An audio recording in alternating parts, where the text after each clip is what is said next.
Aujourd'hui, à Business Coffee, on reçoit François Charon, président fondateur de Synonyme Média et VotreSite.ca.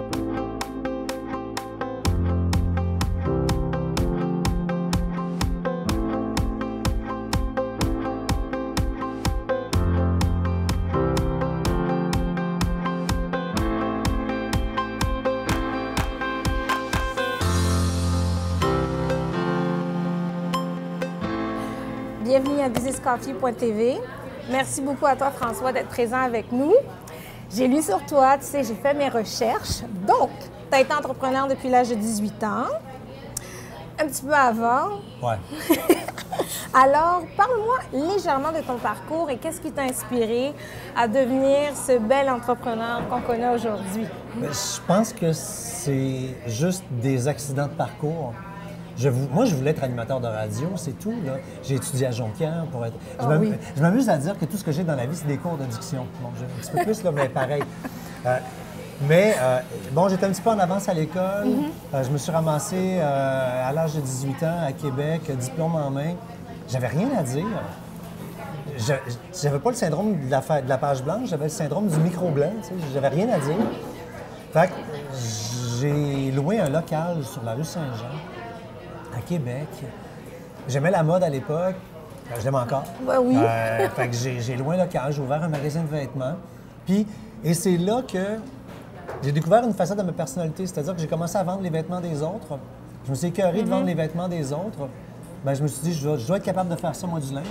Fait que j'ai engagé une fille, on a commencé à faire nos propres vêtements. On a lancé une ligne de vêtements. Et c'est... Bon, puis comme tout le monde qui se lance dans la guenille, là, quelques années après, 4-5 ans après, on a mis la clé dans la porte parce que ça n'a pas été un succès commercial. Mais après, je me suis tourné vers la radio et, bon, voulant avoir plus de revenus, parce que quand tu commences en région, en radio, c'est vraiment pas payant. En tout cas, pour mon cas, ça ne l'était pas. Puis, pour arrondir les fins de mois, ben, j'ai dit, hey, on va faire des messages de mise en attente. Là. Oui, un entrepreneur en série. C'est la première fois que je l'entends, mais oui, ça me décrit bien. Tu sais, la blague dans ma bio, puis l'affaire quand je donne des conférences à gauche à droite, qu'on ramène tout le temps en disant c'est un entrepreneur depuis qu'il est enfant, c'est qu'à l'âge de 7 ans, je trouvais que les bonbons coûtaient trop cher aux dépanneurs en face de chez nous. Puis j'allais acheter à l'épicerie du coin des sacs de bonbons et on les vendait moins cher que le dépanneur en face. On faisait compétition. Puis moi, j'étais le boss. J'avais ma petite cravate, je m'étais fait un petit bureau, puis j'engageais mes amis qui vendaient les bonbons en avant.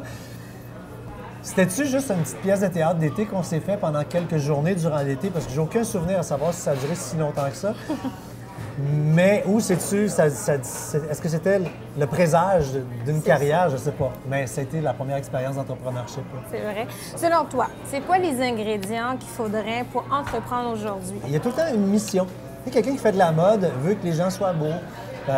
Quelqu'un qui fait de la bouffe, qui ouvre un resto, veut que les gens soient heureux, qui partagent un moment agréable. Moi, avec le temps, j'ai fini par me trouver une espèce de petite mission où je veux que les gens comprennent. C'est ça le centre. Je veux aider le monde, je veux que les gens comprennent. C'est un peu ça ma mission sur Terre comme entrepreneur. Qu'est-ce que tu as appris à travers toutes tes différentes expériences que tu as eues? Justement, tu as ouvert une boutique, tu as voyagé dans le monde, tu as ramené... J'ai fait de l'importation d'art en Afrique. J'ai ouvert une radio dans un pays en guerre en Afrique. Aussi, j'ai vécu les deux Afriques. L'Afrique paisible, super relax, où tu négocies avec des artistes tranquillement. J'achète ta sculpture, j'achète du haut de gamme, des sculptures d'ébène en Tanzanie, qu'on a redistribué après partout à travers l'Amérique du Nord. C'est très drôle que ce soit un blanc qui revende de l'art africaine à des Américains.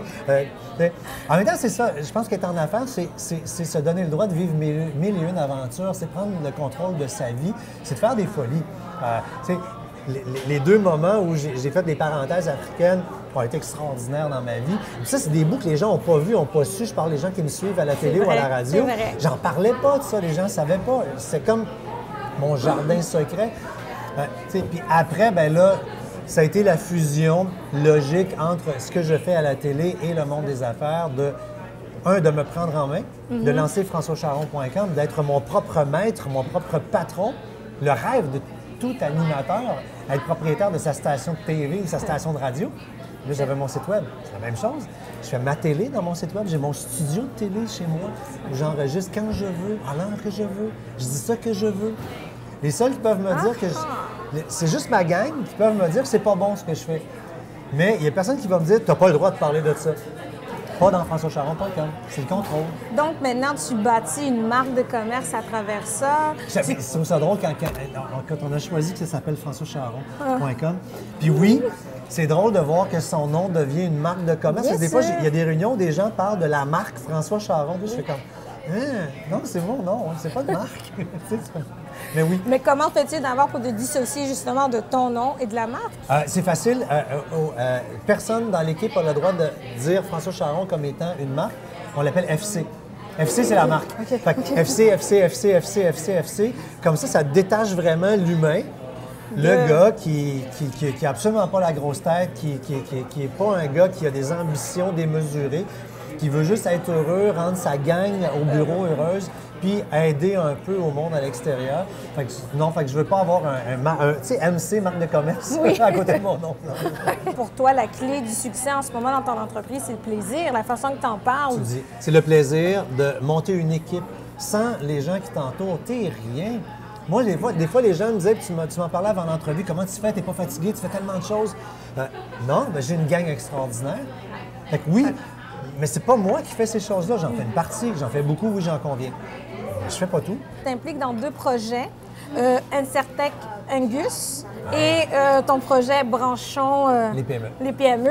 Parle-moi-en un peu de ça. Ben, écoute, Insertec Angus, rapidement, je pense que ça, c'est la perfection a un nom, c'est Insertec Angus. Le projet parfait sur la Terre, c'est ça. Ils aident des jeunes. Le réseau de l'éducation réussit une personne sur 2. Donc, en scrap, 1 sur 2. C'est vrai. Bon. Il y a 50 du monde qui sort pas du système scolaire pour pouvoir avoir un job puis une vie qui a de l'allure. Ça prend des alternatives. Insertec est une de ces alternatives-là. Où on prend quelqu'un qui se demandait quoi faire de sa vie et dans la vie, débarque là, fait un parcours d'environ 6 mois, il y a même un salaire pendant cette période-là, et devient technicien informatique ou responsable d'entrepôt, et après, va devenir quelqu'un qui va contribuer à la société et surtout, va être quelqu'un qui va avoir de la lumière dans les yeux. Moi, pourquoi ça fait 14 ans ou presque que je suis porte-parole d'Insertec Angus? C'est pas pour sauver l'environnement, même si c'est extraordinaire. C'est pas pour que les gens puissent s'acheter des ordinateurs. Je fais ma pub là, à 50$ seulement parce que tu peux t'acheter un ordinateur à 50$. Je suis porte-parole, j'ai pas le choix. Mais c'est parce qu'on prend des jeunes qui arrivent là, souvent malheureusement avec l'œil un peu éteint. Et là, ça... 6 mois après, le le dos s'est redressé, puis les yeux sont allumés. Tu sais, présentement, toi, tu as un petit carré de lumière dans chaque œil. Oui. C'est parce que tu es heureuse. Yes, sir. Mais si on n'a pas ce carré de lumière-là, ça vaut pas la peine de vivre. Et moi, de savoir qu'un organisme met le carré de lumière dans les yeux, wow! Et pourquoi tu veux brancher les PME au Québec?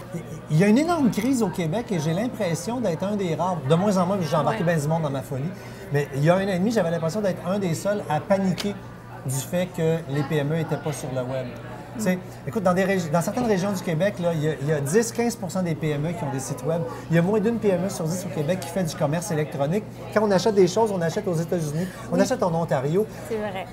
Il y a 1 an, on achetait globalement, les Québécois, genre 2,4 milliards de dollars sur Internet. C'est pas si pire de perdre 2 milliards comme économie pour l'envoyer ailleurs. Cette année, on est probablement aux alentours de 10-12 milliards de dollars.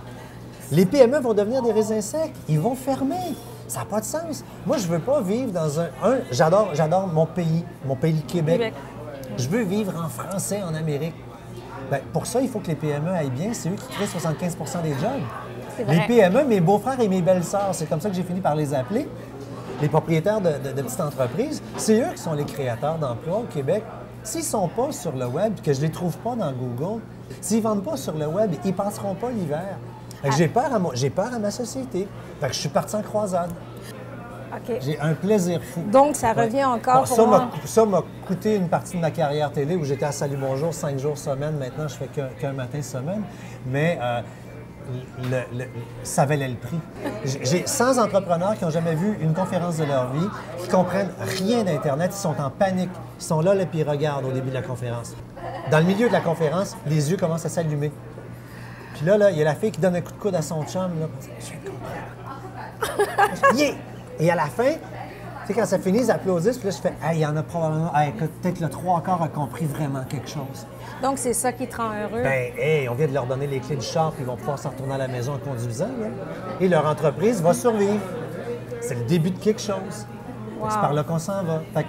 Et j'espère comme ça avoir un petit impact sur l'économie du Québec. Ça a l'air prétentieux de dire ça. Mais je pense que d'aller s'intéresser à la base aux PME, aux mal-aimés, si on se dit les vraies choses, là, c'est pas sexy une PME là, que 7-8 employés. Je sais, j'en ai une, j'ai 13 employés, puis personne ne s'intéresse à notre petite affaire, notre binerie de coin de rue. Là, tu sais. Selon toi, quels seraient les 3 atouts majeurs que les entrepreneurs devraient avoir pour se lancer, soit en affaires ou rester en affaires? Bon, 3. Développer la confiance en soi. C'est long puis c'est dur, ça. Plus facile, avoir confiance dans les autres, parce qu'il va falloir que tu saches t'entourer. Et dédramatiser. Parce que tu vas vivre plein de petites affaires qui, des fois, vont ressembler à un drame. Mets de l'humour là-dedans, tout va bien aller. Je pense que c'est ça les 3 ingrédients.